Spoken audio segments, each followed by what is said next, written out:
Bismillahirrahmanirrahim. Alhamdulillah wassalatu wassalamu ala Rasulillah wa ala alihi wa ashabihi wa mawalah, amma ba'du. Al-faslu الثاني عشر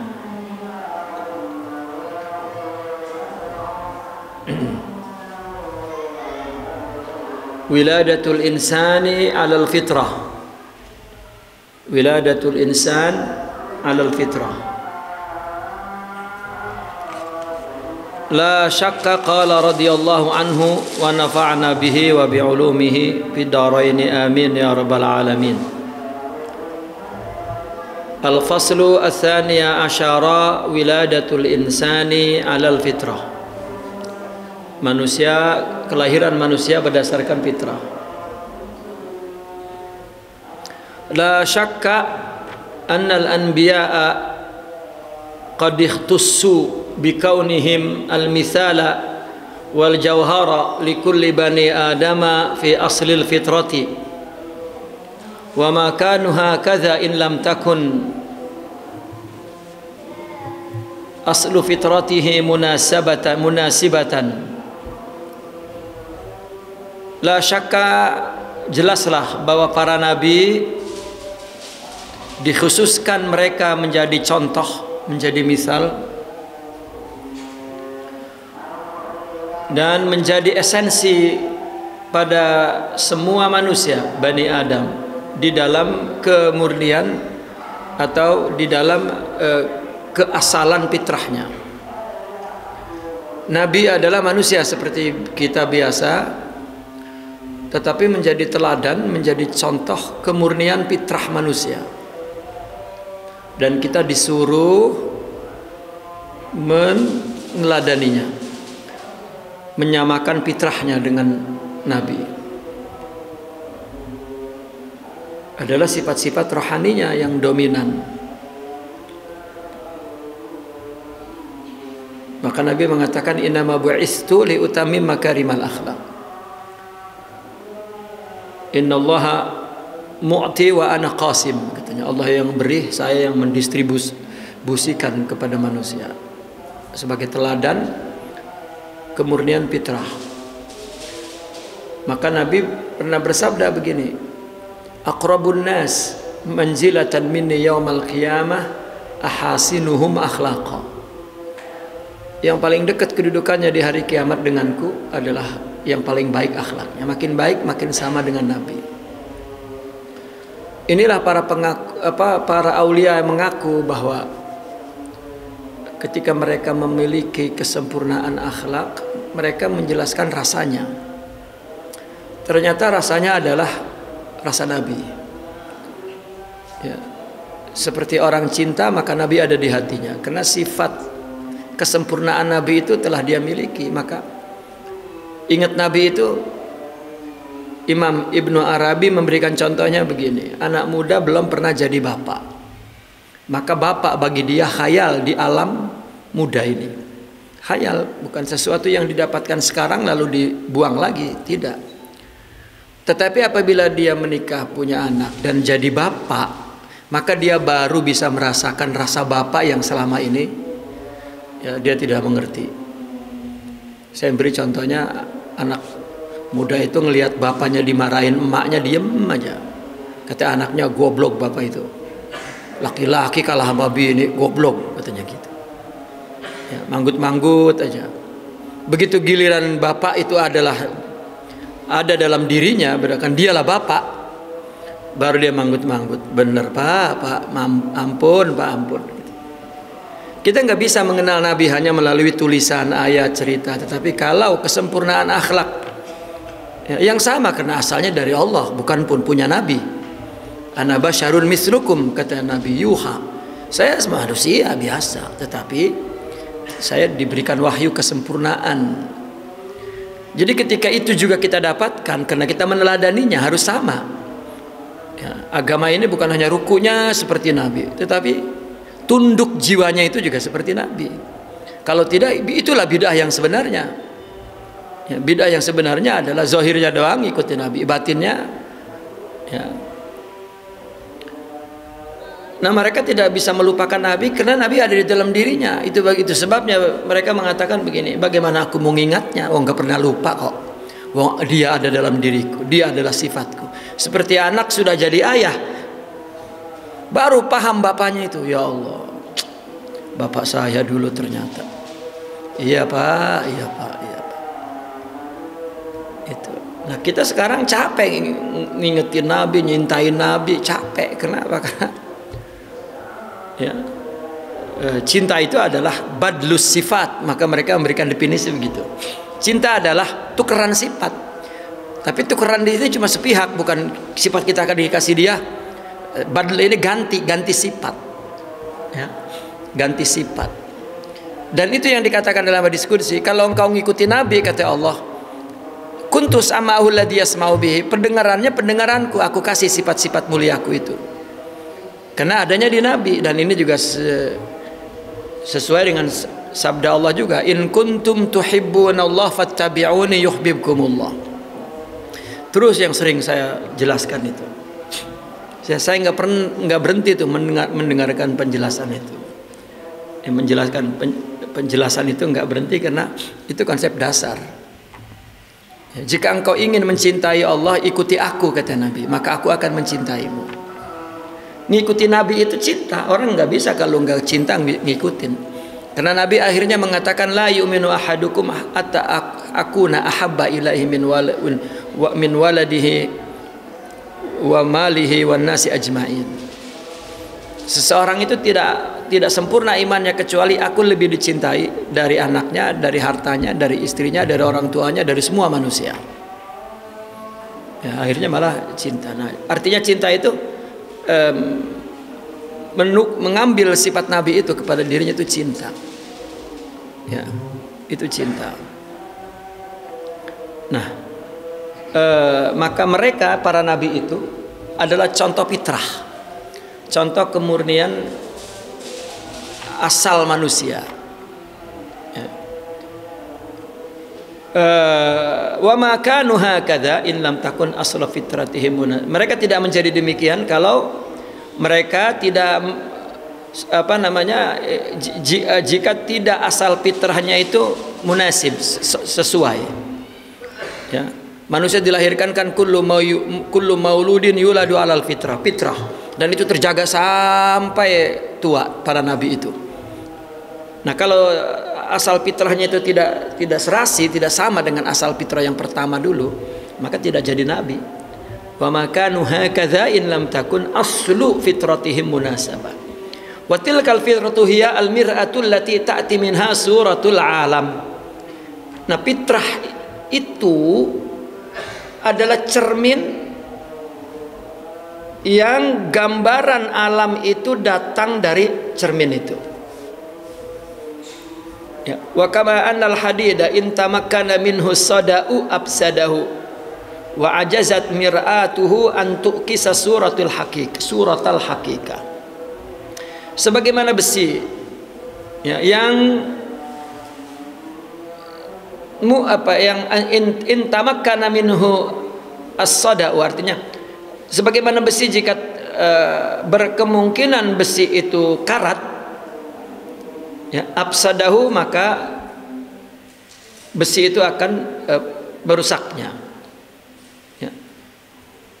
Dan cermin itu tidak mampu memantulkan gambar hakikatnya. Ya. Tadi kan artinya Nabi itu adalah orang yang dikhususkan menjadi misal, ya, menjadi ukuran, menjadi contoh, dan dikhususkan dia menjadi esensi semua manusia. Ya, kita mesti miliki kefitrahan itu, artinya kesempurnaan akhlak itu di dalam diri kita. Itu esensi. Maka orang sufi menyebutnya apapun mazhabnya Anda, katanya, apapun firqahnya, yang penting antakuna Muhammadiyan, yang penting jiwamu Muhammad.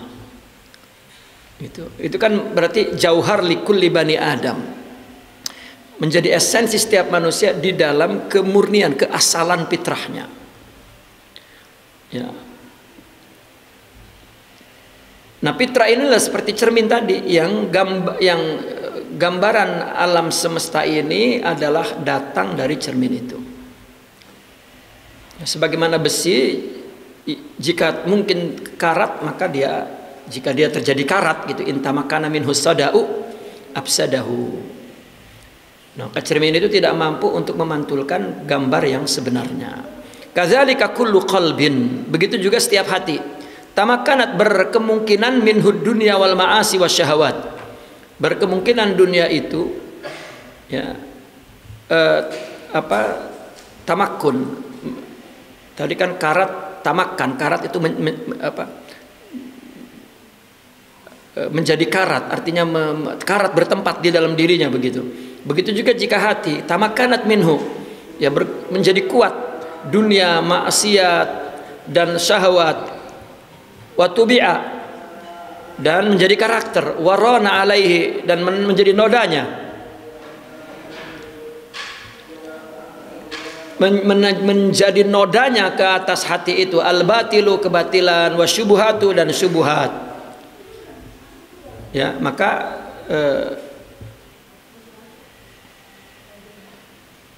seperti sabda Nabi, kullu mauludin yuladu alal fitrah, manusia dilahirkan dalam keadaan fitrah. Fa abawahu, maka kedua orang tuanya, yuhawidanihi, yang meyahudikan, au yunasiranihi, yang menasranikan, au yumajisanihi, atau yang memajusikan. Ya, itu. Sebagaimana besi dapat berkarat, dan itu akan merusaknya, sehingga cermin itu tidak mampu untuk menampilkan hakikatnya. Begitu juga hati, kalau tempatnya hati itu isinya dunia, maksiat, syahwat, dan itu menjadi karakternya, karat sudah, ya, maka batil akan menutupinya, syubhat akan menutupinya. Nah, sedangkan manusia asalnya fitrah, gitu. Kita disuruh kembali ke asal. Maka ada ulama yang mengatakan juga dalam hal ini bahwasanya tarikat tasawuf itu irja'ul abdi atau irja'ul insan ila asli ma'rifatiha, ya, ila asli ma'rifatihi, kepada asal ma'rifatnya. Nah, ada lagi yang mengatakan irja'ul insan ila kamali ubudiyatihi, mengembalikan manusia kepada kesempurnaan sifat kehambaannya. Begitu. Itu tarekat itu. Ya, jadi tarekat itu sudah banyak keluar dari manhaj yang benar. Ya.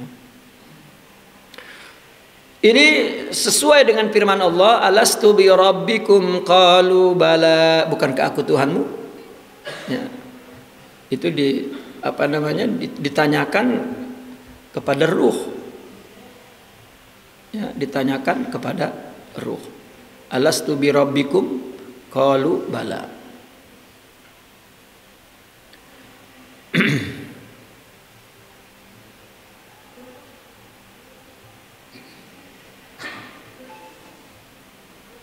Fa in qala qailun, jika ada yang bertanya, inna hadzal khitaba lil jama' awalaisal jam'u ghairal wahid, naqulu bala hadzal qaulu sahihun, lakin birragmi min anna kulla aqilin lam yasma' hadza wa lam yukhatab bihi bil lisan, fa innal qalba bidakhili kulli wahidin minna musaddiqun wa matbu'un fihi al imanu bihi wa hakadha, fatilka hiya fitratu jam'in nas, kama anna ma'rifatar rububiyyatil khaliq qad putirat 'alaiha qulubul khalqi ajma'in.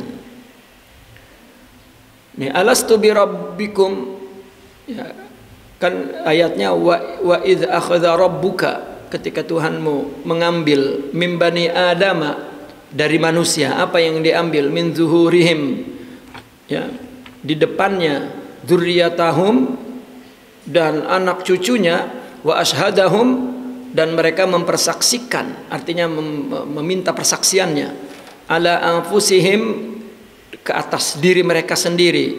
Apa yang diminta? Alastu bi rabbikum, ya Allah bertanya, bukankah aku Tuhanmu? Qalu bala syahidna, katanya. Nah ini ada yang bertanya, khitab ini, kalam ini diucapkan kepada semuanya, lil jama', dan semua itu kan tidak satu. Maka dijawab oleh Imam Al-Ghazali, ya betul, perkataan itu sah. Namun meskipun min anna kulla aqilin lam yasma' hadza, meskipun setiap orang yang berakal tidak mendengar ini, lam yukhatab bihil lisan, tidak pernah ada lidah yang mengatakan kepadanya, tetapi fa innal qalba bidakhili kulli wahidin, tetapi hati yang ada di dalam setiap orang daripada kita itu musaddiqun, membenarkan. Ya, artinya fitrah membenarkan bahwa kita ada janji ketuhanan. Arti janji ketuhanan, manusia itu diciptakan seolah-olah, bahasa kitanya sudah ada chip ketuhanan. Ya, katakanlah, saya suka memberi contoh begini, manusia dilahirkan seperti di hutan, seperti siapa yang di hutan itu, orang di hutan itu, siapa orang yang hidup di hutan itu namanya? Tarzan. Ya, bayi merah-merah, ya, dilahirkan di hutan, ditinggal begitu saja, dia membesar, ya, dengan semua binatang. Jadi wataknya binatang, nggak ada budaya insaniah, itu nggak ada, dia bashar gitu. Ya, artinya makhluk yang belum berbudaya itu kan basyariah, tetapi ketika sudah ada ilmu, ada budaya, ada, ya, sakofah, ada pengetahuan, maka insan jadinya. Nah, tetap ada chip ketuhanan di situ. Selama dia masih masih mampu dia melakukan keperluan hidupnya oleh kekuatan yang ada pada dia, itu mungkin dia masih lupa dengan Tuhan, itu ghafil namanya. Tetapi dia melompat berdasarkan kepandaiannya, dia belajar dari semua binatang. Rupanya di pohon terakhir itu tidak tahu kalau itu di pinggir jurang, dan ternyata begitu melompat dia tidak mampu, ya, menyelamatkan dirinya. Nah, fitrahnya itu akan teriak Tuhan. Gitu. Itulah alastu bi rabbikum, sudah ada di dalam, ya, diri kita, seolah-olah ada chip ketuhanan di situ. Ya, meskipun dia tidak tahu bahasanya, dia akan panggil dewa gitu atau apalah gitu, yang maha kuasa. Itu namanya fitrah. Itu salah satu dalil yang dikatakan oleh Al-Imam Abdul Wahhab Asy'arani. Dalil yang kedua, beliau mengatakan begini, di dalam 500 tahun tidak ada nabi zaman fatrah itu, ya, tidak ada nabi antara Nabi Isa dan orang 100 tahun aja itu budaya sudah dirubah itu selama 100 tahun, itu udah lupa. Contoh, antum boleh bayangkan dulu ketika kesultanan terjadi di seluruh Nusantara ini, masa sih pakaiannya tidak Islam? Begitu dijajah dan budaya disalin dengan budaya Belanda, maka kembali ke budaya lama, dihidupkan. Kan cara menghidupkan budaya lama tanpa mengindahkan syariat Islam, itu kan paham sekuler. Kalau masih pemerintahnya Islam, akan Islam semuanya, karena marajanya Islam. Kalau dulu sultan itu diangkat oleh ulama, kenapa? Karena di Jawa ini menganut paham kasta, dan kasta tertinggi itu Brahma. Brahma itu adalah para agamawan menjadi penasehat raja, dan dia adalah kedudukan yang tertinggi. Nah, di bawah dia satria, itulah para raja-raja tuh. Ya, di bawah dia sudra. Sudra ini para pedagang, bisnismen apa. Yang paling bawah itu adalah penyanyi. Penyanyi dulu itu manusia paling hina, penghibur yang hanya dinikmati dan dibayar, dan mungkin disiksa kalau tidak lucu gitu, kalau tidak merdu suaranya gitu. Nah, ketika berubah menjadi dari sistem genetik kepada sistem demokrasi, maka penyanyi boleh jadi presiden ya, tanpa melihat genetiknya, tanpa melihat gitu. Bisa jadi anggota DPR gitu. Ya, dan mungkin ya anak ulama juga pengen jadi penyanyi juga. Ini artinya dunia sudah berubah sistemnya. Nah, dulu itu yang namanya Wali Songo datang berperan sebagai Brahma begitu. Ya, maka boleh jadi Raden Patah mau diangkat menjadi Sultan pertama dan tunduk karena dia dewa, dekat dengan Tuhan kan. Brahma itu kan anak-anak dewa gitu. Jadi dibikin kesultanan itu dan ulama di atasnya. Begitu. Tetapi orang sekuler menuduhnya bahwa sistem Wali Songo itu adalah sistem wilayatul faqih Syiah. Bukan. Di Jawa lain, artinya di Nusantara lah semua. Maka mudah, sudah barang tentu ekonominya Islam, budayanya Islam, pakaiannya Islam, semua Islam. Ya, katakan ijo royo-royo itu artinya Islam merata itu mulai tahun 1500 ya. Nah, baru 100 tahun, baru dari 1400 1500 penjajah sudah datang. Tapi enggak mudah penjajah merubah budaya, tidak barusan berubah menjadi Islam. Masih berpakaian rapi. Ya, tapi ketika di tahun 1800 dan sultan-sultan itu dibawa ke kekuasaan Belanda dan dihidupkan budaya, baru berpakaian telanjang lagi. Begitu. Dan sampai sekarang, dan dulu kita lihat bini kiai itu mungkin pakai tudung doang. Ini karena menunjukkan komitmen kepada Islam itu bahaya di depan penjajah. Nah, ulama membolehkan itu. Nah, buktinya ketika tidak ada tekanan-tekanan itu, ya mulai lagi perempuan-perempuan pakai tudung bagus-bagus. Ya, bini-bini ulama ustazah juga sudah pakai rapat-rapat. Mulai kalau ada PT-PT menentang mulai diperangi karena tidak menggunakan kekuasaan politik untuk gitu. Tapi kalau kita cerita zaman kesultanan pasti yang perempuan setengah tetenya itu kelihatan. Enggak mungkin. Wong sultannya wali. Gitu. Iya, sultannya wali. Sementara ada orang mengatakan oh jilbab itu enggak wajib. Buktinya ulama-ulama dulu itu budaya yang dibuat. Sama di Mesir terjadi begitu, semua Arab begitu terjadi. Ya saya membacanya di sejarah Arab. Oh iya, berarti sama juga problemnya di kita. Itu. Nah sekarang coba di zaman modern ini, maka ulama-ulama yang komitmen dari Arab datang ke Indonesia, begitu masuk ke masjid misalnya di kota tuh, di kota yang dekat mall, yang dekat apa, begitu masuk ke masjid dia akan kaget melihat pakaian itu serapi itu, mau kena. Ya kan, Masya Allah ini malaikat semua, bidadari semua. Dia masuk masjid kagum, tutup. Dia pikir ke pasar begitu, semua begitu. Udah, dia keluar dari masjid, dia tungguin para bidadari itu keluar. Lah, kok pada pakai rok pendek, bajunya, rambutnya pada kelihatan. Dia masuk ke dalam, lah kemana tadi mereka? Ya, akhirnya malah kesimpulan, oh di Indonesia ini agama hanya di masjid, di luar nggak ada. Itu juga diciptakan oleh sekularisasi.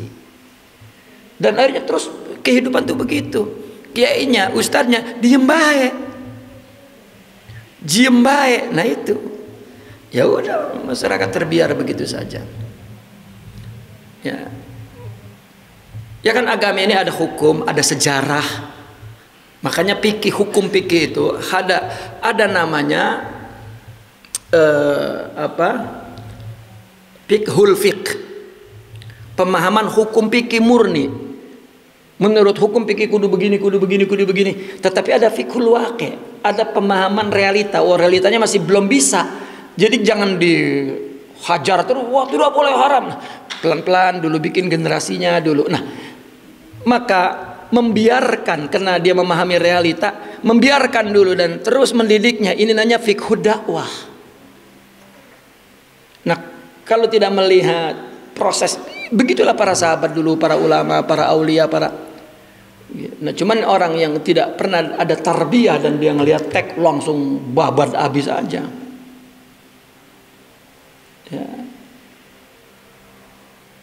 Ya karena nggak paham agama itu apa. Karena agama yang masih banyak dipahami oleh orang Nusantara itu agama figuritas. Agama itu di rumah ustadz, rumah kiai, padahal banyak melanggar syariah. Nggak apa-apa, yang penting itu ada kiainya, ada ustadznya. Kan itu figuritas, bukan nilai-nilai agama, ilmu dan moral.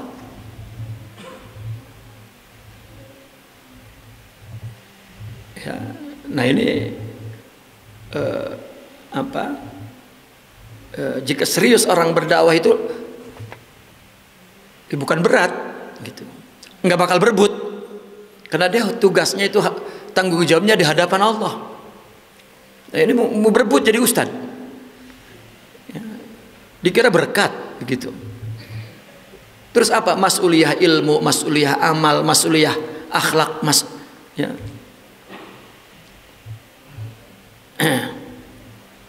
Dan manusia nggak akan bisa melakukan kecuali dia punya ilmunya, nanti dia juga mengamalkan. Kenapa agama berubah menjadi tradisi dan pasif? Karena ilmunya nggak ada.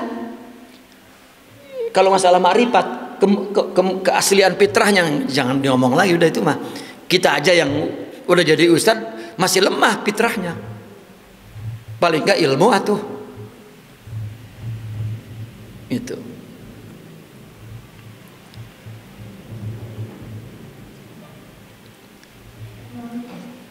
Taib, kita teruskan. Artinya fitrah manusia itu membenarkan bahwa ada iman di dalam itu. Ya, ada fitrah, itulah fitrah maksudnya. Ada pengakuan kepada Tuhan. Orang ateis, dia menyatakan resmi non Tuhan. Tetap ada Tuhan yang dipanggilnya. Ada kekuatan di balik alam ini. Dia katakan Tuhan ini alam, tetap ada Tuhan, tapi salah alamatnya karena tidak mendapatkan informasi yang benar. Dan informasi tauhid yang benar adalah Al-Quran dan hadis. Nah, orang menghafalnya dan memahaminya itu belum berarti bertauhid. Ya, buktinya kalau dihina masih bermusuhan. Di mana tauhidnya? Nah, ini penting. Jadi orang ngikutin ilmu, bukan ngikutin figuritas, ngikutin fitrah. Dan ngikutin fitrah itu ngikutin Nabi. Coba ada dalilnya di Al-Quran. Al-Quran itu dikatakan hadza basairul linnas, katanya. Quran itu basair, apa basair? Hati nurani. Quran itu adalah hati nurani manusia.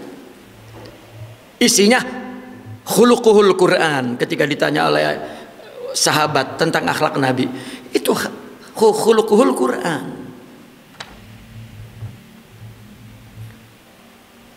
Dan selanjutnya makanya menimbulkan pertanyaan, ya, kenapa orang menganut tarekat? Orang yang kepengen tarekat itu orang yang bodoh-bodoh tuh, karena isi otaknya memang udah nggak ada ilmu, kesadarannya muncul, ya, belum ada mughamarah ilmiah, belum ada pengembaraan ilmu. Seperti Imam Al-Ghazali itu sudah dikuasai ilmu semua, baru dia kembali ke sininya lama.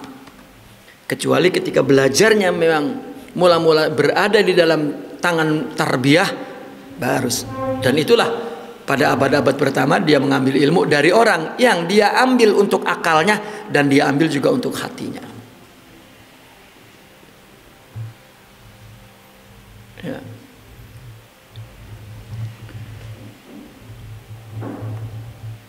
Wa matbu'un fihi al-imanu bihi, dan di dalamnya sudah matbu artinya menjadi karakter iman itu. Wa hakadza, dan demikian fatilka hiya fitratu, itulah fitrah manusia semua. Ya. Fitrah manusia semua.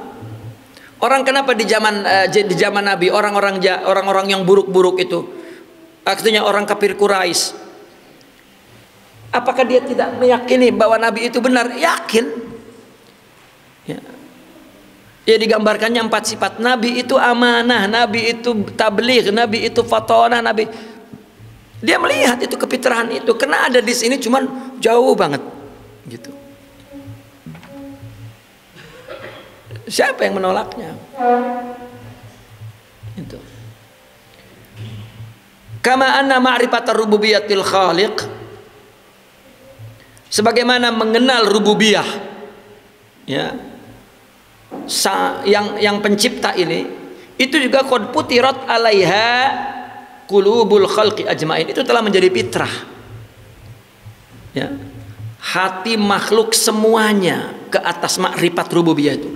Orang kenal Tuhan itu, biar katanya ateis, tetap ada apa? Ada ketuhanan di dalam hatinya. Tahu, tetap rindu kepada Tuhan.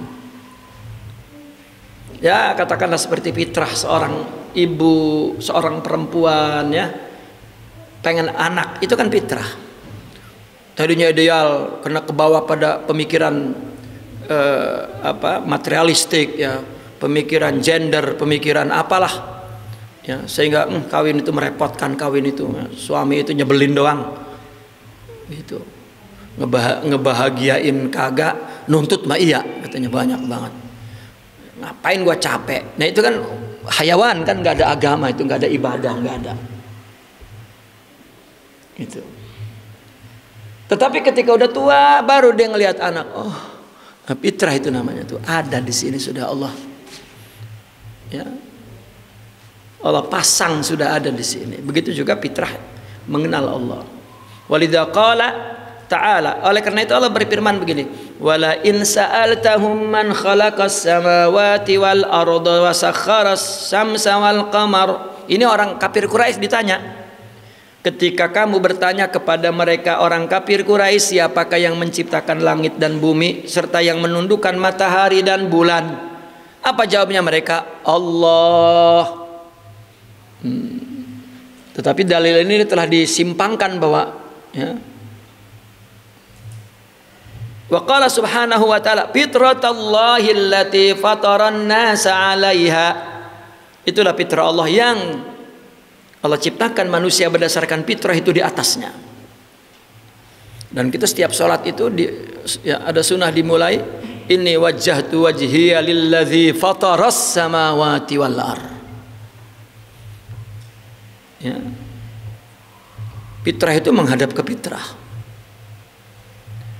Wa hadza ma'lumun wa musyahadun hatta bil burhanil aql. Ini maklum, sudah dipahami. Ya. Sehingga dapat dibuktikan dengan dalil akal. Walaysa dzalika maqsuran 'alal anbiya'i fahasbu. Fal anbiya'u fi dzalika hum min umumil khalqi.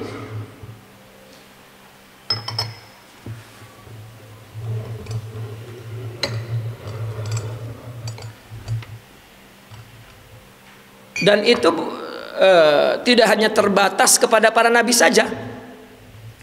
Fal anbiya fi dzalika hum min umumil khalqil mukhatabina bihadzal khitab. Para nabi itu dalam perkara ini mereka adalah merupakan makhluk umum yang dikhitab oleh khitab ini. Artinya yang disapa oleh Allah dalam Al-Quran adalah para nabi, begitu. Tapi untuk untuk mengembalikan fitrah itu ya semuanya. Tapi Nabi, Allah khitabnya ngomongnya kepada para nabi, gitu.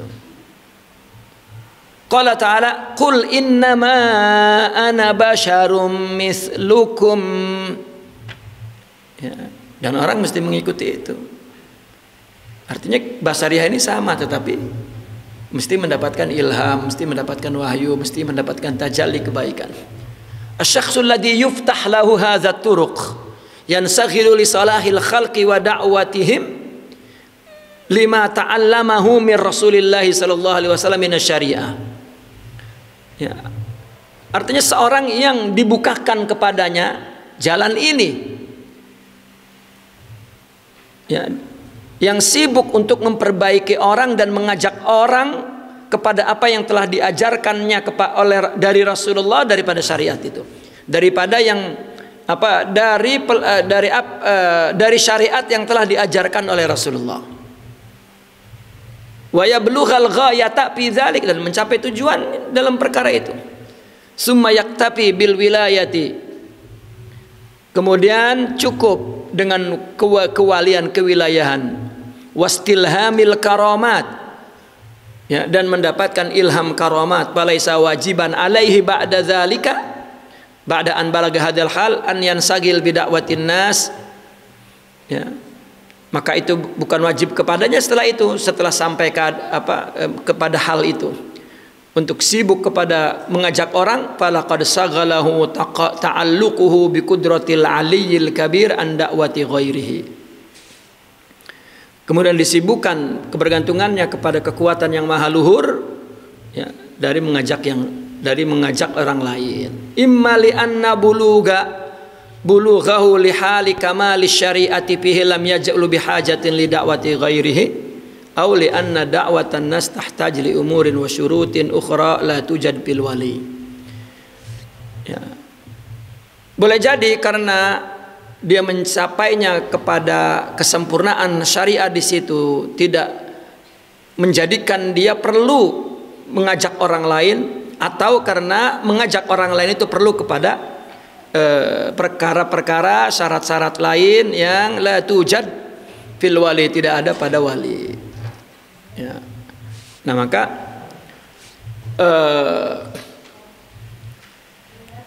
katakanlah bahwasanya saya adalah manusia seperti kalian, artinya saya adalah orang yang dibukakan jalan ini, yang sibuk untuk memperbaiki orang, mengajak kepada orang, ya.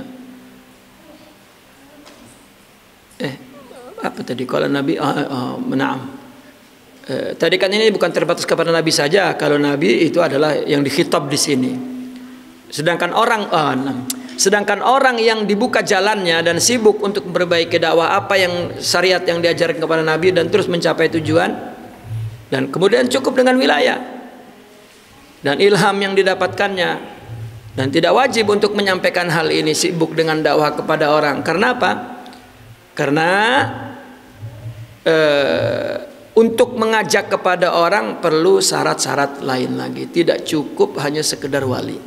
Orang artinya mendapat kesempurnaan seperti Nabi itu wilayah, ya. Maka mereka meletakkannya begini: orang yang diangkat menjadi Nabi, sebelum menjadi Nabi apa namanya? Apakah sebelum jadi Nabi, sebelum diresmikan? Karena Nabi itu kan sudah ditetapkan di zaman Lauhil Mahfuz, katakan sudah Nabi dia di sana. Tapi ketika dilahirkan kan mengikuti proses, ya, alam ini kan belum. Nanti ada yang namanya peresmian Nabi begitu. Nah, sebelum ini dia apa namanya? Nah, ulama sepakat bahwa sebelum ini namanya wilayah, wali. Artinya orang yang kemudian diangkat jadi Nabi bukannya hidupnya blow on, bodoh, goblok, kacau balau, bukan. Ya, itu udah jadi, udah ada jatah wali, udah yang membentuk dirinya sudah. Nah, baru, ya, dinabikan, menerima wahyu. Setelah menerima wahyu baru disuruh dakwah, menerima risalah sebagai rasul. Ya, kalau dalam istilah tasawuf wali mursyid gitu. Bukan sekedar wali. Ya, orang mungkin wali banyak tapi mursyid hanya, ya, beberapa orang. Misalnya dalam satu madrasah seorang artinya mursyid punya murid ratusan, dan mungkin saja banyak yang mencapai wali, tetapi yang irsyad itu sedikit karena ada syarat-syarat tertentu. Ilam anna imanal awliya al mustaqim wa karamatihim tujibu a'mala. Ketahuilah bahwasanya imannya para wali, yang iman yang lurus dan karamatnya itu mewajibkan beramal. Apa amalan yang pertama? Awwaluha al-mujahadah. Falaisa kullu man ikhtara tariq yasiluhu. Tidak semua orang yang memilih tariq itu sampai. Walaisa kullu man bahasa anhu yajiduhu. Dan tidak semua orang yang mencari jalan itu juga menjumpainya. lakinnahu azizul manal. Tarik itu adalah susah untuk didapatkannya. Ya, ketika orang memang tidak berhak untuk sampai kepada Allah, mungkin tidak tahu siapakah yang boleh membimbing manusia ini. Ya, susah, kecuali ketika dia ingin Allah baru dibuka oleh Allah. Oh, dia suka saja dengan orang itu. Kalau sudah tahu, nggak bakal ngikutin. Oh, dia pimpinan tarekat itu tuh, belum tentu bisa ngikutin. Kalau juga ngikutin, belum tentu sabar.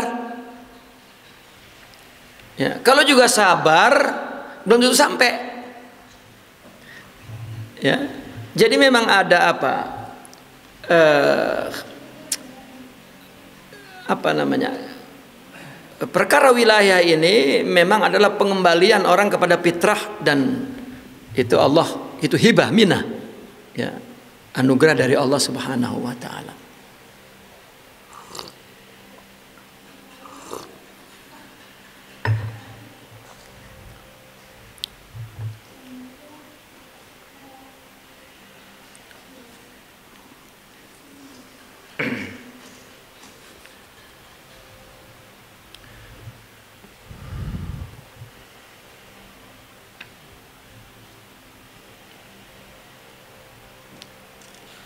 Nadirul wujud, ya, jarang terjadi, jarang ada. Inna bihi asyrafa darajatil insani fi maqamil ma'rifah. Karena sesungguhnya dengan torik ini, ya, maka derajat insan itu di dalam maqam ma'rifah paling mulia. Ya, wa talabuhu la yakunu bila mujahada wa sabrin tawilul amadil usul. Mencarinya kalau tidak tanpa mujahadah, tanpa sabar yang panjang masanya, ya, la yakunu, tidak terjadi tanpa mujahadah, tanpa sabar yang panjang, lil wusul, sampai tidak sampai.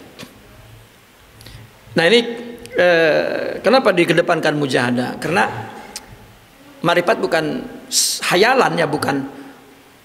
Makanya orang ditanya begini, tanyalah orang ulama faqih, kamu ibadah karena Allah enggak? Lah iyalah, mau karena siapa lagi? Boleh. Ya. Bener gak itu? Gitu. Lo nanya yang kagak-kagak. Emang gua geblek apa? Gua hafal Quran. Masa untuk siapa kalau bukan untuk Allah? Lah udah nyap-nyap ditanya begitu juga. Ya. Itu sebab ulama membicarakannya mujahadah. Padahal maksudnya adalah lakukan untuk Allah. Ya. Tapi orang baru mengetahui teks agama saja sudah dia pisan gitu. Ya, baru menjadi pimpinan pondok pesantren dia pisan. Itu artinya saya baru memahami kenapa dulu Kiai Ceger itu memusuhi benar dengan orang-orang yang berilmu, maksudnya punya pesantren. Sebetulnya yang ingin dijelaskan adalah bagian hakikat agama itu. Nah, kalau yang lain-lain mah nggak usah digubris, dia yang menjadi apa? Menjadi orang yang telah mendapatkan waris risalah, kan ilmu itu. Akwal Nabi kan ilmu, af'al Nabi kan ibadah, ahwal Nabi itulah hakikat. Jadi di Nabi itu menjadi contoh ahli ilmu, ahli amal, ahli ibadah, yakni ulama, abidin, dan sufiyin, arifin. Ya, kalau ilmu aja enggak, yang enggak dibicarakan apa-apa sudah.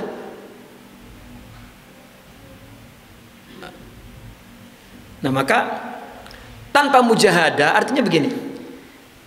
Orang sudah sholat, orang sudah ibadah, orang sudah amal soleh, semuanya orang Islam yang berilmu dan semua, dan merasa bahwa dia sudah lillah.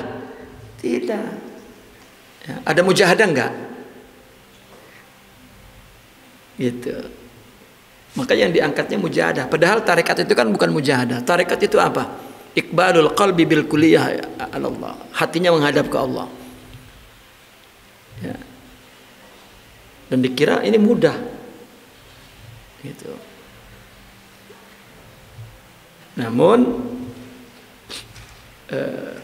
orang mesti mujahadah. Ya Allah. Saya lupa kemarin majelis Ihya itu mengunjukin kitab, baru ingat tuh. kitab tafsir itu di majelis Ihya kemarin itu. Ya mau yang Syekh Fadil itu tafsir. Susah lagi kumpulnya tuh.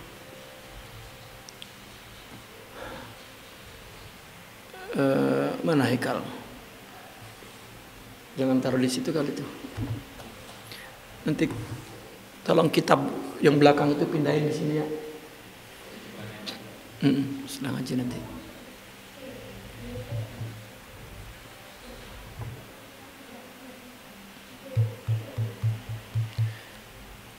Nah, wa talabuhu la yakunu bila tidak la yakunu lil wusul bila mujahadah wa sabrin tawilil amad. Tidak. Hatta wa inim talakal insanul mujahadata was sabrat tawil falan yasila ila. Nah, ini penjelasan lagi nih. Sehingga meskipun manusia sudah menguasai mujahadah dan sabar yang panjang, itu tidak akan sampai juga illa bitaufiqin minallah. Tauhid itu karena taufik. Karena taufik kepada Allah.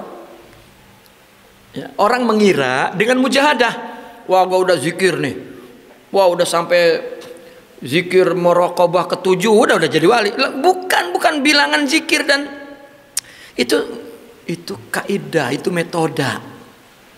Bukan apabila wah, kalau udah zikir 20.000 berarti ini sudah sampai makam ini makam. Itu tulisan, bukan tajribah. Ya, banyak kisah tarekat itu semuanya adalah wirid, zikir, padahal bukan. Ya. Atau khalwahnya banyak, sering Ramadan 1 bulan khalwah. Tidak, illa bitaufikillah. Itu sebab mereka yang sudah dibukakan oleh Allah makrifat terkejut. Mereka mengatakan ja'atil ma'rifatu baghtatan. Ma'rifat itu datang ternyata tiba-tiba. Bagaimana tiba-tiba direncanakan berpuluh tahun? Karena mereka tujuannya bukan ma'rifat, tujuannya Allah. Begitu dibuka oleh ma'rifat, ya Allah ya Rabbi. Ya. Mesti mereka menangis. Kenapa? Karena selama dia melakukan ada pengakuan diri. Nah, ketika dibukakan makrifat kemudian kasyaf, dia menangis. Kenapa? Dosa mengaku itu. Kirain saya dulu susah payah, ya itu upaya saya. Saya dulu ya berzikir, bertarekat, berkhalwah, dah banyak godaan terus, ya banyak cobaan dan terus saya melakukannya, tidak meninggalkan jalan ini. Ya, kirain teh saya kena keturunan ya Wali Songong kan gitu, atau keturunan Sunan Boneng. Ya, kirain teh itu enggak, habis sudah ketika makrifat itu Allah taufik hidayahnya enggak ada siapa-siapa. Itu mah sejarah. Wali itu pantas keturunannya itu. Lah kalau nah sekarang seorang wali kenapa dimulia? Kan ada ilmu dan amalnya. Terus keturunannya ngebanggain keturunan apa jadinya? Makanya banyak keturunan orang-orang mulia itu goblok-goblok karena bangga dengan itunya doang. Ya, dan banyak keturunan Nabi juga kalau dikumpulin satu empang goblok semua. Ya karena bangga dengan keturunan dan cukup kenyang di situ, udah nggak mau melakukan apa-apa lagi.